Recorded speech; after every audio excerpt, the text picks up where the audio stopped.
Drama में फिर भी जिसके लिए जितना समय उतना समझने में वो टाइम लेते हैं। बुद्धि में फर्क है, आत्मा मन बुद्धि सहित है ना, तो कितना फर्क रहता है।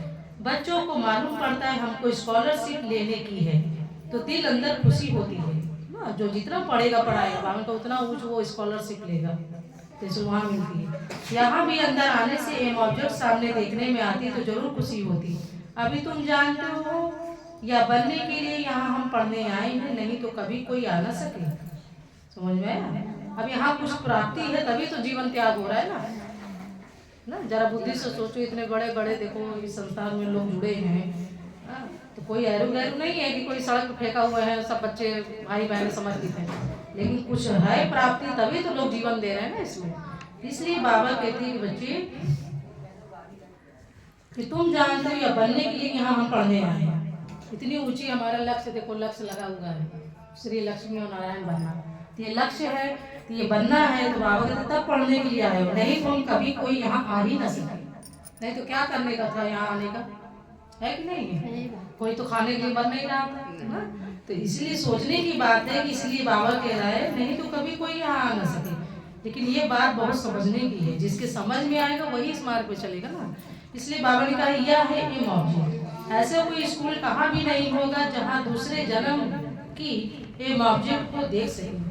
तुम देख रहे हो ईश्वर के मालिक हैं, हम ही यह बनने वाले हैं ना। बाबा ने कहा दूसरा कोई नहीं बनेगा। कौन बनेगा भाई लोग?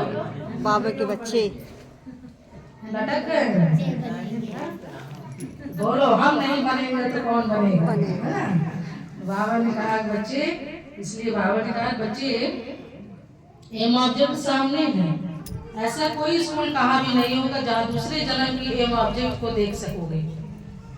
इस जन्म की पढ़ाई का लक्ष्य तो है हम डॉक्टर बने, इंजीनियर बने, लेकिन मरने के बाद अब हम किस घर में जन्म लेंगे, क्या पढ़ाई पढ़ेंगे, पता नहीं अनपढ़ रहेंगे कि पढ़ेंगे भी, ऐसे घर में जन्म मिले ये भी नहीं पता है। लेकिन यहाँ हमको इस पढ़ाई का लक्ष्य पता है कि भले हम इस जन्म में भी बहुत अच्छे हैं और यहाँ भी हम अच्छे कमाई करके मरेंगे, अब हमारा भविष्य भी अच्छा घर में जन्म होगा। तो भविष्य का लक्ष्य भी हमको दिखाई दे रहा है। यही चीज बाबा कहते हैं कि दुनिया में कोई भी ऐसी पढ़ाई नहीं है जहाँ भविष्य के लिए एम ऑब्जेक्ट हो। ऐसा कोई स्कूल कहाँ भी नहीं होगा जहाँ दूसरे जन्म का एम ऑब्जेक्ट हो। तुम देख रहे हो यह स्वर्ग के मालिक है, हम ही यह बनने वाले हैं। हम अभी संगम युग पर हैं, ना उस राजाई के हैं ना इस राजाई के हैं, हम बीच में हैं। बाबा ने कहा बच्चे इसलिए यहाँ क्या है, कोई जात पात कास्ट नहीं है।